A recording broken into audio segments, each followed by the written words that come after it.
Wind clawed at the signal tower. Jonah Kettering froze. A flash of red hair whipped in the snow. He stepped closer, breath cutting in the cold. She hung from the ridge beam rope, biting her neck, snow clinging to her lashes. Below her, 2 words burned black into the door: Comanche Lover, the letters still smoking. Jonah reached for the rope, then stopped. Beneath the snow, a patch of fresh earth steamed in the freezing air, the size of a grave. The cold seemed to crawl straight into his spine. Jonah stood still, the same hollow weight in his chest he'd felt in the army, walking into a village where only silence and bodies waited. Part of him wanted to turn away, pretend he hadn't seen. But those closed eyes, that blanched skin, and the strange curling heat from the grave, they hooked into him like barbs. In his head, the thud of his heart tangled with sounds from the past, screams, gunfire, the stench of burned flesh. He swallowed hard, knowing he'd already stepped into something no man could walk away from unchanged. The wind scraped along the siding like burlap dragged over bone. 35 winters had taught Jonah how to read a storm, but not this kind of stillness. The snow should have smothered every sound, yet the air felt sharp, like it was holding its breath. The boards beneath his boots groaned as he crossed the yard. His gaze climbed the frozen ladder rungs up to the ridge beam. The woman's head tilted at an impossible angle, hair tangled with frost dress, stiff in wind-sculpted folds. That scorched brand on the door seemed to smoke in the cold, carrying the bitter tang of charred pine. Jonah shoved the memory of other winters' blood on snow orders, shouted into the dark corners of his mind. He reached the wall, fingers finding the old climbing spikes he'd left years ago. Halfway up, the wind brought another sound, deep, rhythmic. Hoofbeats. Or memory. He searched the tree line. The forest stood still. The rope was stiff, fibers biting into his gloves. Her skin was pale, lips blue, but then there a shallow rise of her chest. Alive. Jonah hooked an arm around her waist, feeling her weight lean into him, snowflakes clinging to her lashes like glass beads. Knife in hand, he sawed through the rope. They dropped to the roof with a jolt. She didn't cry out, pulse faint, but there, close enough to dead for anyone who didn't look twice. He slung her over his shoulder. Her hair reeked of smoke, sharp and acrid, and beneath it, the iron tang of dried blood. As he started down, his eyes caught that grave again. Fresh turned earth, steaming faintly in the frigid air vapor, curling like the last breath of something buried alive. The wind shifted, gunfire cracked in the distance. One shot, then another. Echoes rattled through the pines, stinging the ear. Whoever left her here wasn't far, and they might already know she wasn't dead. The grave steamed in the freezing air, a breath the earth shouldn't have. Jonah lowered Roz onto the porch, the boards creaking under her weight. Her lips were pale, her breathing ragged, but her gaze cut toward the mound in the yard. They didn't leave long ago, she whispered. Jonah felt it too. Warm air in this cold meant minutes, not hours. Without a word, he grabbed the half-buried shovel from the tower wall. The first thrust bit into frozen crust, then gave way to damp soil, unnaturally warm, like the ground was still exhaling. They worked fast. Jonah dug deep while Roz clawed at the sides with bare hands, snow melting against her skin. Then the smell hit: damp leather, sweat, and a faint metallic tang. His shovel struck cloth. A final heave uncovered a man bound in rope, chest twitching under shallow, frantic breaths. Lyle Haskins. Jonah knew the freighter's face, though it was ghost pale now. Roz tore at the gag, a strip of charred canvas letters, smeared black like coal dust. Jonah held it to the light. Keep quiet. Lyle's eyes fluttered. He coughed once, dirt spilling from his mouth. They back, he rasped, voice nearly lost to the wind. Then his head sagged, breath shallow. Jonah slung the man over his shoulder. They crossed the yard in silence, the snow swallowing their steps. The storm thickened, snow swirling slow and heavy outside the windows. Inside, Jonah knelt beside the stove, rolling Lyle onto a blanket. Roz crouched nearby, rubbing his wrists to bring back feeling. Jonah poured water into a tin cup, tipped it to Lyle's lips. After a few swallows, Lyle's breathing steadied. His eyes opened a sliver. Didn't want witnesses, he managed. Jonah glanced at Roz. They... Her answer was barely above a whisper. Callahan and McGraw. Her gaze dropped to the floor. They won't stop until... She broke off, shaking her head. Jonah let it rest. There'd be time to press later. He set 2 tin cups on the table, measured coffee grounds with the back of his knife. The sharp, bitter scent filled the room, mingling with pine smoke. For the first time since the tower, the air felt still enough to breathe. Roz wrapped her hands around her cup, steam curling up like ghost breath. She spoke without looking up. There's something thereafter. A ledger. If it's found, people die. If it's lost, they walk clean. Jonah studied her face, the way her fingers tightened on the tin, until the metal creaked. He didn't push, but he filed the word ledger away. Something in her voice said the truth was heavier than what she'd just given him. Lyle stirred under the blanket, but said nothing more. Outside, the snow kept falling. Then it came, the faint metallic rattle of tin cans on a string. The trip line Jonah had set on the south trail. He moved to the window, peering into the blur beyond the glass. The trail curved out of sight before the ridge, but the sound was clean, sharp. Not wind. Roz rose slowly, cup still in hand. Could be the storm, she offered, but her voice didn't believe it. Jonah shook his head. No storm rings tin like that. The rattle stopped. Only the whisper of snow remained. Miles away beyond the ridge, 2 riders reined in their horses. McGraw's coat was slick with frost, his eyes locked on the black silhouette of the tower. Beside him, Drew spat into the wind. Found it. McGraw's smile was thin without warmth. Then we start digging. The snow muffled sound, but Jonah felt their approach before he saw them. 2 silhouettes emerged from the white, a big man with a coat dark as coal, another lean and restless, eyes darting like a fox. McGraw and Drew.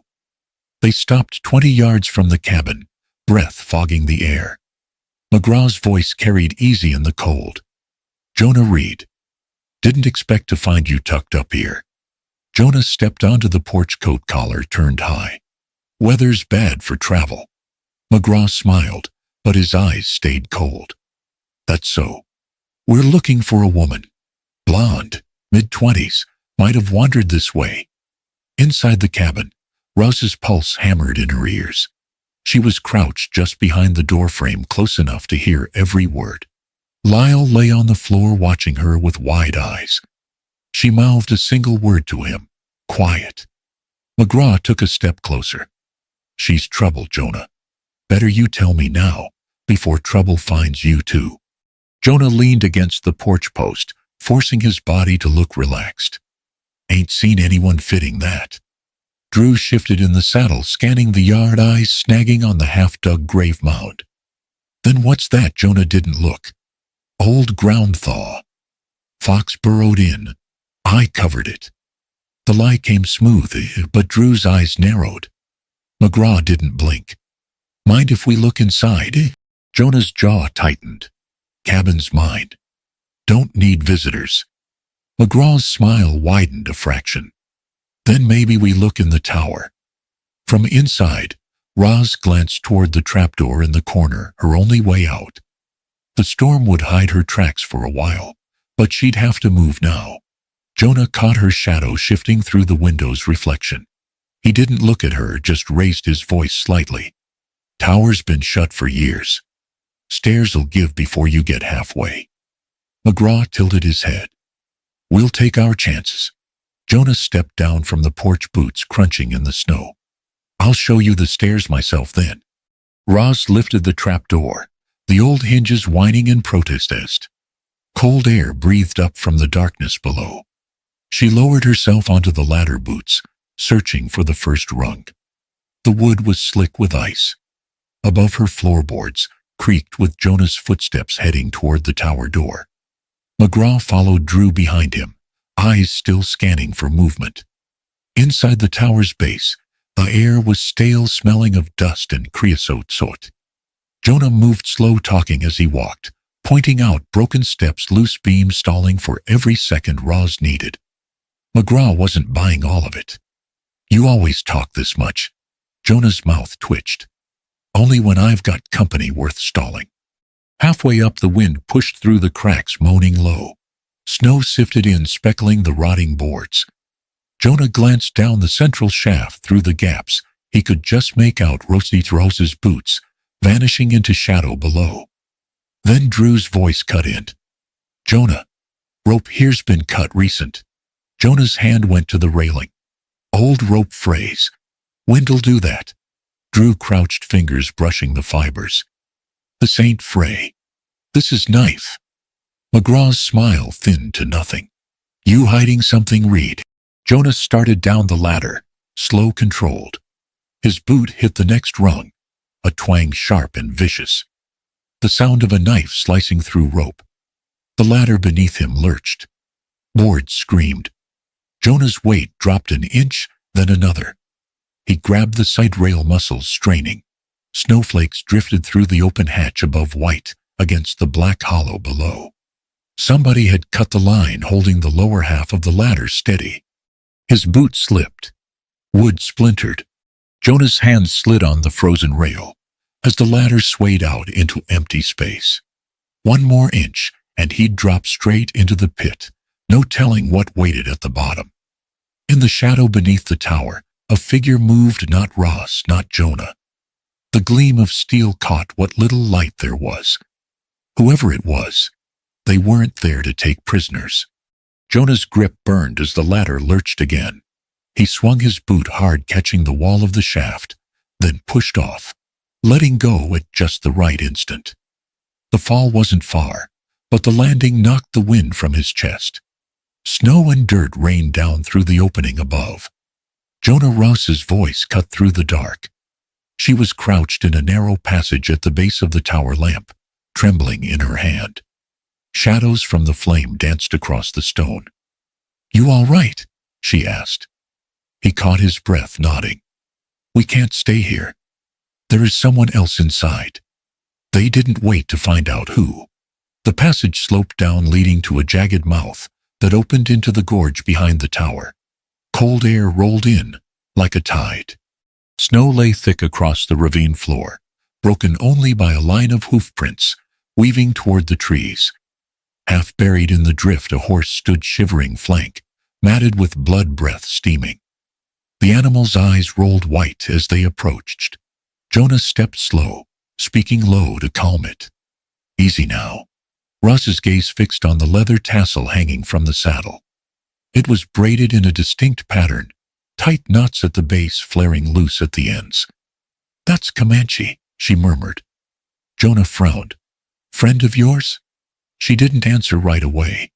Her fingers hovered over the braid as if touching it might open a door she'd shut years ago. Finally, she shook her head once. Not anymore. Jonah knelt to inspect the wound. The entry was ragged, the edges blackened. He dug a finger into the snow, pulling out the bullet that had rolled free.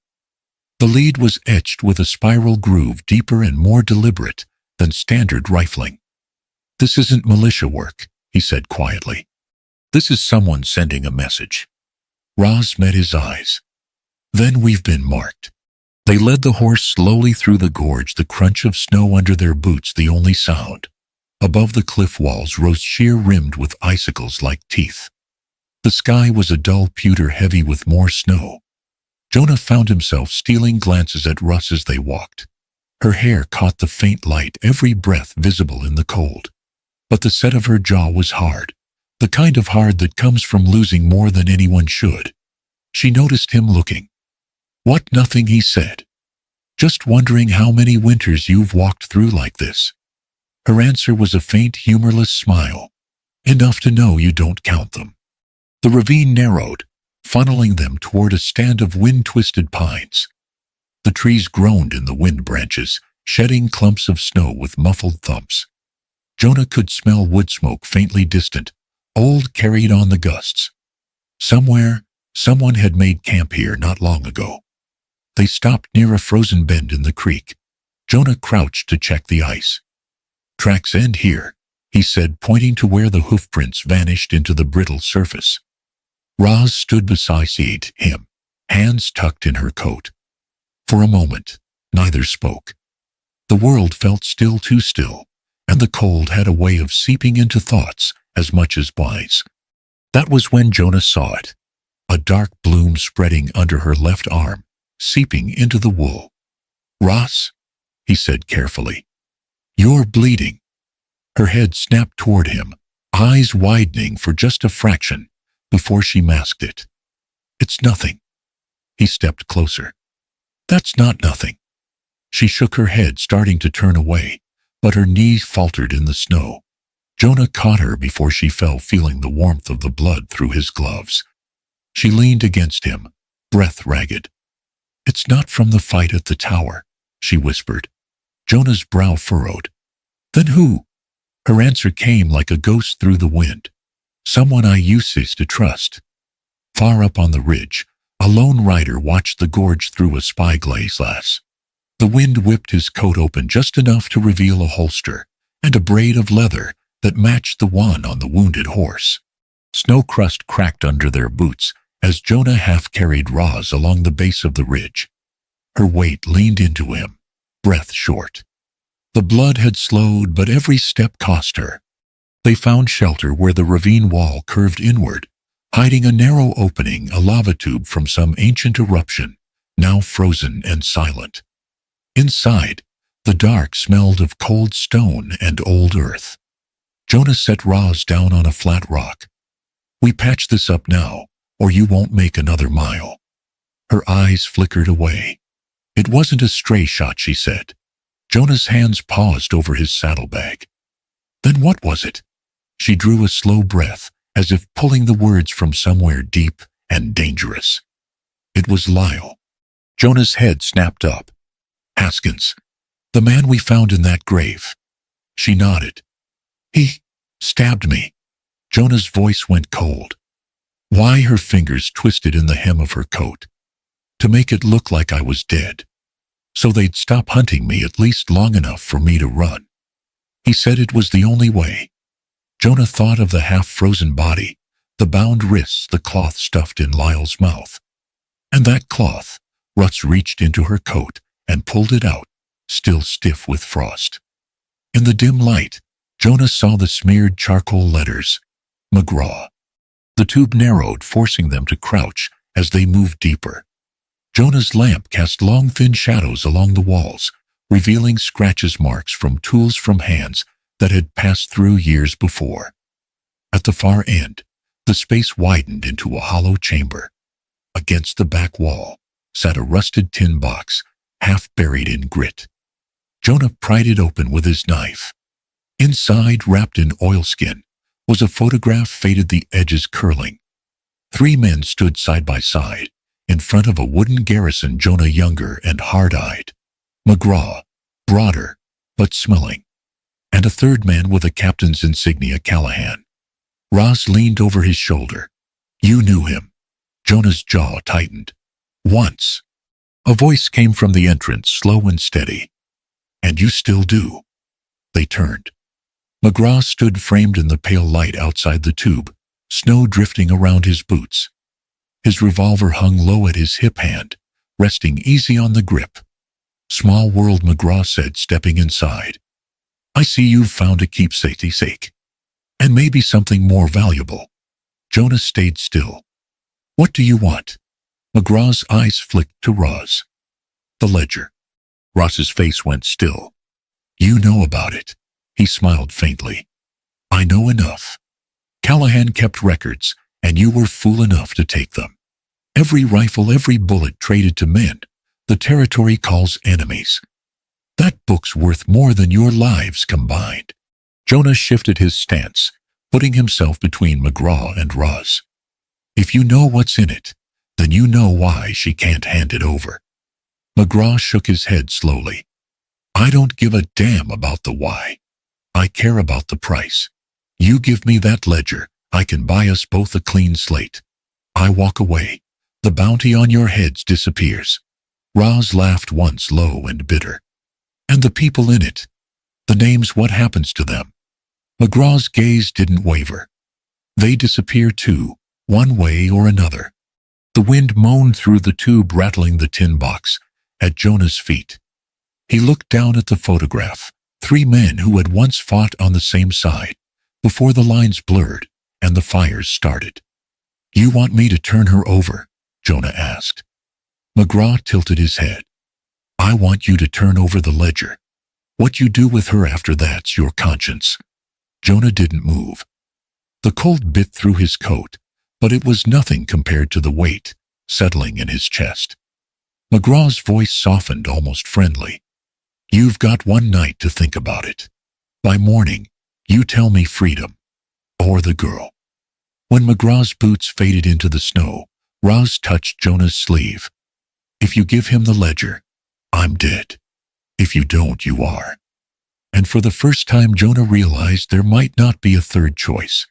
The cave's cold air pressed in on Jonah, every breath visible between him and McGraw. Freedom.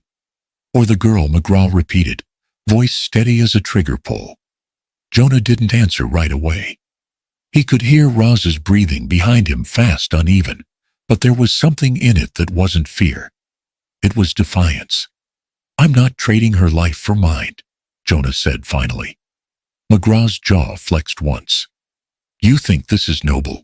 You're throwing yourself into a grave that isn't even yours. Maybe. But it's my choice who I die beside. For a moment, neither moved. Then McGraw's hand snapped up, not toward Jonah, but toward the lamp on the wall. The gunshot cracked like a whip. The flame shattered in a spray of oil and smoke, plunging the lava tube into complete darkness. At once the air filled with the acrid bite of burnt oil. Jonah could taste it on his tongue, feel it scratching the back of his throat. Smoke crawled along the low ceiling, the heat from the broken lamp mixing with the cave's damp chill. Somewhere in the dark, McGraw's boots shifted. You'll regret this, Jonah. His voice echoed off the rock, making it impossible to tell where he stood. Jonah moved by sound, Ross's slight shuffle, the faint grind of grit under her heel. He reached back, fingers brushing her arm. Stay low, he whispered. She caught his sleeve in the dark. There's a vent, behind the chamber. I saw it when we came in. They moved in silence, and finding the wall cold and wet with condensation. The smoke thinned here, replaced by the mineral scent of the rock. Behind them came the metallic click of McGraw reloading. He wasn't rushing. He didn't have to.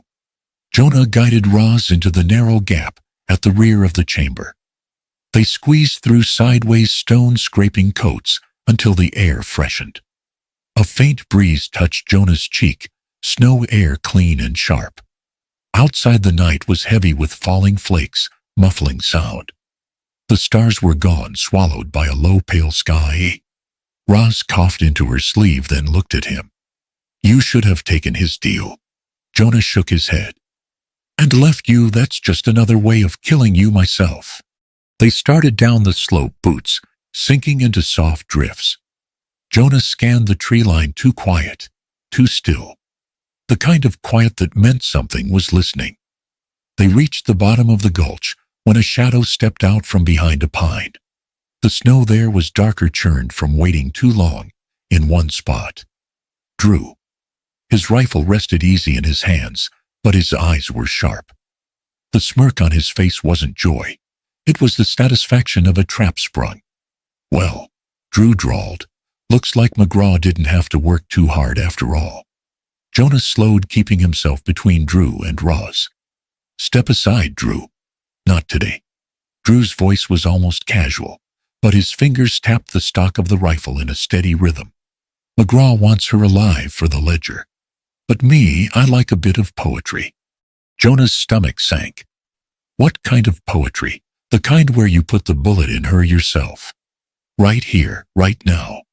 I watch you walk away breathing. You refuse. Drew's smile widened. Well, I've got 2 bullets, and one's got your name on it. Roz stiffened behind Jonah. but she didn't speak.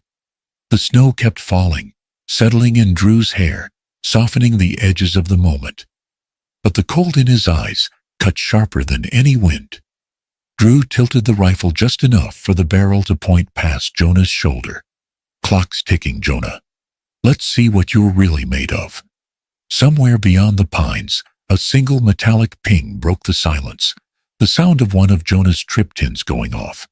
Someone else was coming, and neither Drew nor McGraw would like who it was. Snowflakes clung to the barrel of Drew's rifle, melting into small beads of water that slid toward the muzzle. His eyes never left Jonah. "You got 10 seconds to make up your mind," Drew said, voice like a slow drawl over broken glass. "Shoot her, or I shoot you.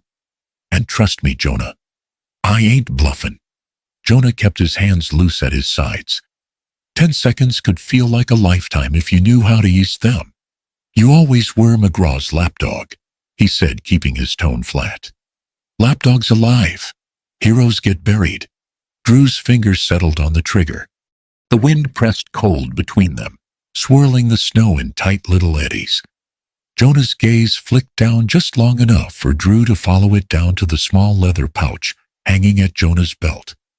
"What's that?" Drew asked, suspicion in his voice. Jonah didn't answer. Instead, he shifted his coat enough to reveal the glint of brass, one single cartridge different from the rest.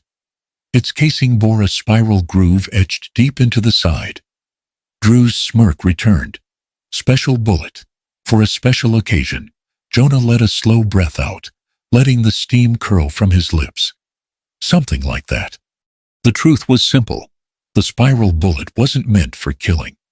It was hollowed and packed with powdered ash, a trick he'd learned from a Comanche scout long ago. When fired into snow or loose dirt, it burst into a cloud thick enough to blind a man for a few seconds. But Drew didn't know that. Jonah let his fingers curl toward the pouch, but stopped halfway, eyes locking on Drew. "You want me to do this fine, but I do it my way. With my bullet." Drew tilted his head, curious enough to let the seconds stretch. "All right, let's see it." Jonah's hand moved slow, deliberate, as he drew the cartridge and slid it into the chamber of his revolver. The metal clicked into place. Rose's breath caught behind him, but she stayed still. She understood the look in his eyes. Jonah stepped just enough to put himself at an angle, the wind now at his back.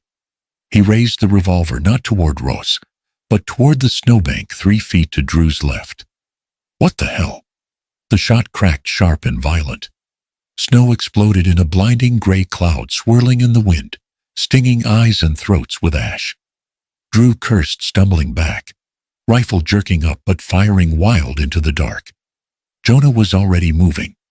He hit Drew low, driving a shoulder into his gut, sending them both crashing into the drift. The rifle skidded out of reach. Jonah's fist came down once, twice enough to knock Drew's head into the snow, breath hissing from his mouth. The cloud thinned. Drew lay groaning, half-conscious, snow clinging to his lashes. Jonah grabbed the rifle, broke it over his knee, and tossed the pieces into the trees. Roz hurried to his side, eyes darting to the tree line. "We need to go. Now." Jonah glanced once at Drew, slumped in the drift. He won't be chasing anyone tonight. They turned toward the ridge boots, crunching over the snow crust. But before they could take 10 steps, the night split open with a distant sound, low at first, then rising. A train whistle. Not the sharp call of a passenger line, but the long, mournful horn of a freight engine cutting through the mountains. Roz froze. There's only one line that runs this late. Jonah's stomach knotted. Callahan. The whistle blew again, closer this time, echoing down the valley like a warning. Jonah could almost picture the man himself, stepping off that train, coattails swaying, smile like a blade in the dark. Somewhere beyond the snow line, a lantern's glow swayed in the trees, moving toward them. Callahan wasn't sending riders this time. He was coming to finish it himself. The freight train hissed as it braked hard in the frozen gulch, steam rolling out in white clouds that clung to the air. Callahan stepped down first, his long black coat catching the wind brim of his hat, shadowing his face. Behind him spilled a dozen armed men, boots crunching the crusted snow. Instead of pushing on, Callahan barked orders to make camp. Lanterns flared. Men started prying open freight crates, stacking them in the snow. Jonah, watching from the tree line with Russ, understood they were staying put to unload. That bought them time. A freight door screeched open, and yellow light spilled over the contents: rifles, shotguns, crates of ammunition. The cold bit into the steel, making it ping faintly as it contracted. Ross's breath fogged the air. That's all of it. Every gun, every round. The ledger ties it to Callahan and McGraw. Jonah's reply was low, steady. Then we make damn sure it sees daylight. They slipped along the dark tree line until the painted rock rose ahead, streaked with frozen reds and golds. Above the gulch's west side, an abandoned spur line ran halfway up the cliff rails, rusted but still holding an old mining cart Jonah remembered from years back. That cart's our hammer, Jonah murmured. If we jam that locomotive on the trestle, they'll have no way out before folks see the ledger. The climb was brutal. The frost-slick rock gave almost no hold, and the wind howled through the gulch, biting through wool and leather. Jonah's fingers burned from cold, the stone cutting skin raw. Below him, Roz slipped on black ice, and he caught her wrist before she could fall. "Got you," he said, voice tight with the strain of hauling her back to the ledge. The higher they climbed, the more the camp noise faded into fragments. Orders barked, the clatter of wood metal, striking metal. The air smelled of coal smoke and oiled wood. By the time they reached the top shelf of painted rock, both were breathing hard, cheeks raw from the wind. The whole gulch lay below like a stage. Callahan moved between the lantern-lit crates, every motion crisp and commanding. Jonah pulled the ledger from his coat, the leather stiff as frozen hide. Once this is out, they can't bury it, not with the whole county looking. Ross's eyes stayed on the bridge. That's where we make our noise. They worked quickly. Jonah lashed a heavy coupling from the rusted rail to the front of the mining cart, double-checking the release pin. The slope ran straight toward the trestle, where the locomotive idled. Not to kill, just to trap them long enough for the ledger to matter. The cold gnawed his fingers as he tied the last knot. Ross crouched beside him, eyes flicking to the train below. Ready. Ready. They waited until Callahan stepped onto the trestle, talking with one of his lieutenants. Lantern light swung through the gaps in the planks, reflecting off the river ice below. Now, Jonah whispered. They pulled the pin. The cart squealed forward, picking up speed down the frozen track, sparks hissing where metal met ice. It hit the locomotive's front with a crash that rang through the gulch. The engine lurched, hissing steam pinned against the wooden guard beams. Shouts erupted, rifles swung, chaos spilling through the camp. From the cliff edge, Jonah spotted McGraw in the mess below. For a heartbeat, their eyes met. McGraw's hand hovered over his pistol, then lowered. His jaw tightened like a man remembering something he couldn't say aloud. Below, Callahan roared orders to search the ridge, but McGraw's hesitation meant something, and Jonah knew they had to find out why before the night was over. The gulch had turned into a hornet's nest. Shouts echoed off the rock lanterns, swung wild shadows jumping like nervous ghosts. Jonah kept low on the ridge, watching Callahan bark orders, with his hands chopping through the air. McGraw stood to one side, half in shadow eyes, tracking the slope but not calling the shots. Then movement at the far end of camp caught Jonah's eye. A man pushed through the snow hat, low coat flapping. Even from here, Jonah recognized the limp Lyle Haskins. The crowd of armed men parted like a tide for him, though their rifles didn't lower. Lyle's face was pale from blood loss and cold, but his eyes burned hot. In his left hand he carried a scrap of cloth smeared with soot-black letters, McGraw's name. Callahan. Lyle's voice cracked across the gulch, sharp enough to slice through the clamor. "And you, McGraw? You think you can hide it? I've seen the ledger. I've seen your shipments. Your trades guns for gold bodies for land." Callahan's face didn't change, but the men behind him shifted uncertain. A few glanced toward McGraw. Lyle staggered forward, his boots punching holes in the crusted snow. "You turned your badge into a brand of shame," he spat toward McGraw. McGraw's jaw clenched. Slowly, deliberately, he reached into his coat, pulled out his tin star, and let it drop into the snow. The sound was barely a tink, but it seemed to echo across the gulch. "Not my badge anymore," he said flatly. Callahan stepped forward, his revolver hanging easy at his side. "You should have stayed dead, Haskins." "I'll die," Lyle shot back, but not quiet. He raised his voice, shouting to the gathered men. "Every one of you, look at your hands. If you keep following this man, you'll never wash them clean." Jonah could feel Roz tense beside him, her nails biting into the frozen earth. Callahan lifted the revolver with a slow, almost lazy motion. "You done?" Lyle's chest rose once, twice, not by half. The gunshot was deafening in the frozen air.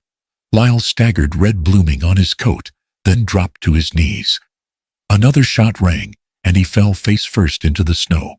For a moment, no one moved. Steam from the locomotive curled in the lantern light, ghost-like. McGraw didn't flinch. Some of the men looked away. Callahan spun the revolver once and holstered it. Jonah's throat felt dry as sand.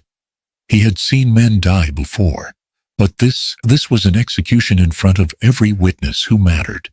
Then, just as the silence thickened into something ugly, a sound rolled down from the ridge. It started low, like wind through hollow stone, then swelled into the pounding rhythm of hooves on frozen earth. War cries, sharp cutting, split the night. The pitch rose echoing off painted rock. Russ's eyes widened. "Connie!" That's a dark line appeared against the snow. At the top of the ridge, riders, dozens of them, silhouettes backlit by a silver sliver of moon. Comanche ponies, fast and sure-footed, their riders, painted in streaks of red and white.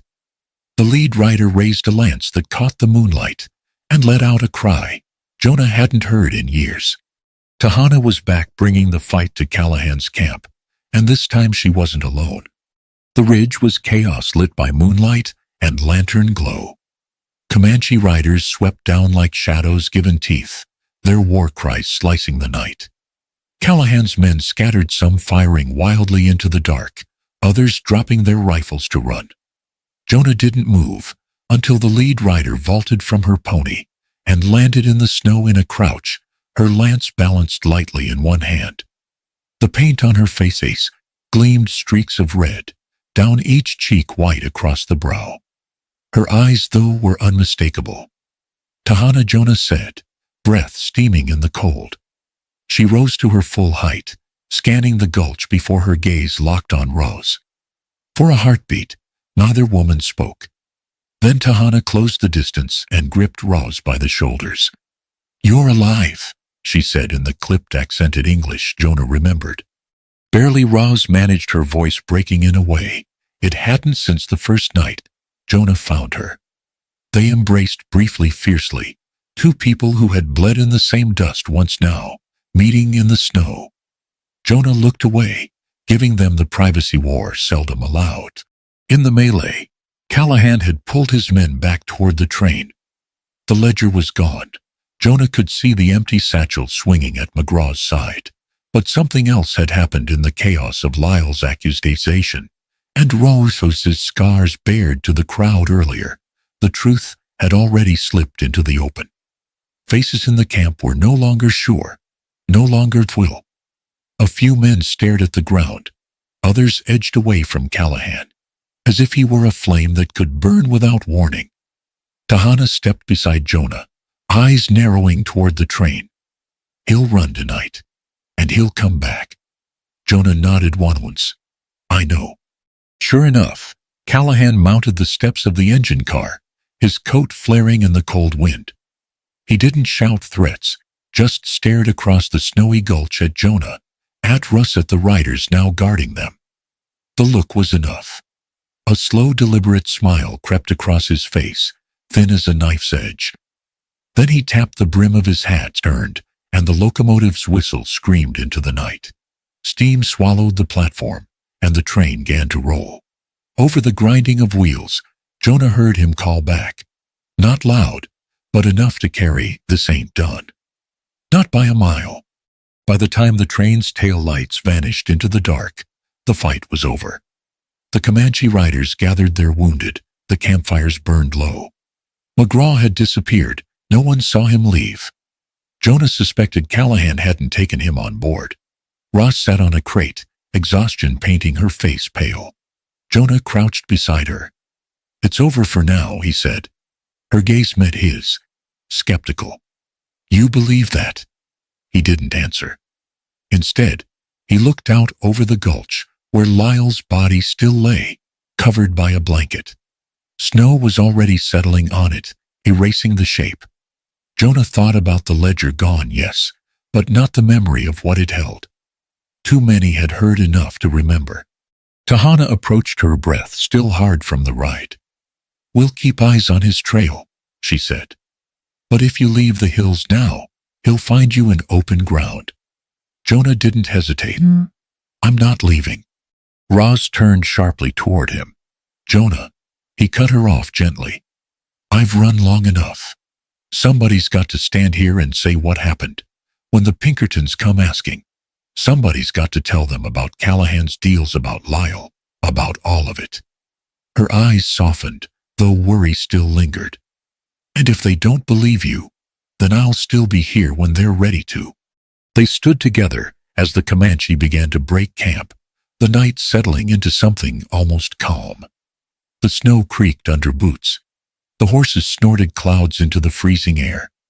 Jonah felt the ache in his ribs, the sting of cold on his face, but also a strange steadiness, like he'd stepped onto solid ground for the first time in years. Ross was silent for a long while, then said, "If you stay, I stay." He looked at her, the stubborn set of her jaw, the glint in her eyes. "You don't have to, I know," she said simply. Far down the tracks, beyond the glow of the last campfire, a figure leaned in the shadow of the caboose, watching the train vanish into black.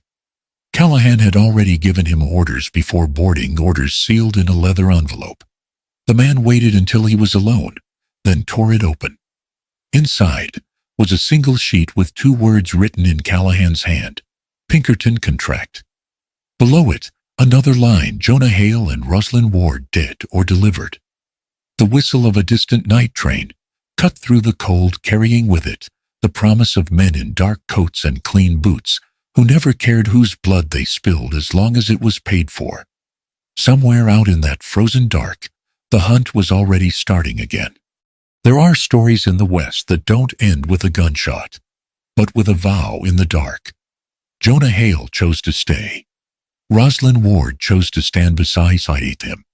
But somewhere in the smoke-filled cabin of a midnight train, Callahan is signing the blood contract of Pinkerton. Will Jonah and Rose survive when the next hunt begins? Will Tahana and the Comanche riders return in time? Or will this be the fight Jonah must face, alone? If you want to see this story continue, if you want to know who will still be standing when the snow melts, leave the number 1 in the comments. Every single number will be another bullet Jonah and Rose can fire against the darkness closing in.